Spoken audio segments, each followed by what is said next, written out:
ہمارے دوست سے ایسی گفتگو ہو رہی تھی، اس نے کہا کہ مجلسوں میں ممبر پہ بیٹھ کے صرف اور صرف فضائل اہل بیت علیہ السلام بیان کرنا چاہیے، نہ کہ اس میں جو ہے تبلیغی یہ نماز اور روزے اور حج و زکوٰۃ اور پڑوسیوں کے حقوق، کیونکہ غدیر میں جو ممبر بنا تھا اس میں امام علی علیہ السلام کی فضیلت کو بیان کیا گیا تھا۔ تو حالانکہ وہ غلطی پہ ہے یا صحیح کہہ رہے ہیں، آپ اس کو ذرا واضح کیجیے۔ مجھے نہیں لگتا کہ جس نے سوال آپ کے سامنے پیش کیا ہے جی، اس نے ایک بار آ کے دیکھا ہے کہ غدیر میں کیا بیان کیا گیا۔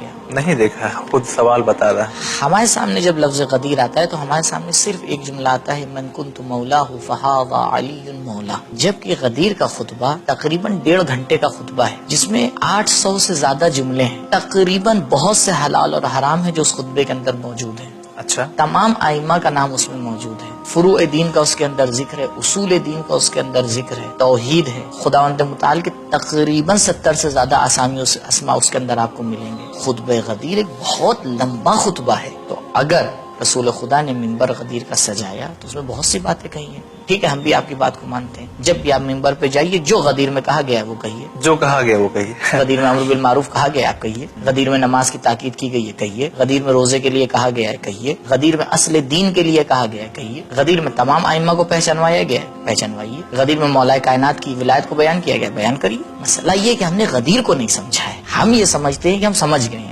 جبکہ صرف ہم غدیر سے ایک جملے کو سمجھیں وہ بھی پتہ نہیں کتنا سمجھیں، من کنت مولاہ فہذا علی مولا، پتہ نہیں ہمیں کہ ہم خود اس جملے کو سمجھیں یا نہیں سمجھیں۔ ابھی اگر اس جملے کا معنی کیا جائے تو بہت سے لوگ جو اس وقت ہمارا پروگرام دیکھ رہے ہوں گے وہ اس بات کا اقرار کریں گے کہ وہ اس جملے کو نہیں سمجھے۔ تو مسئلہ یہ ہے کہ ہم کچھ باتوں کو نہیں سمجھتے ہیں اور یہ سمجھ بیٹھتے ہیں کہ نہیں بس یہی ہے اسلام۔ اسلام ایک بہت عظیم دین کا نام ہے۔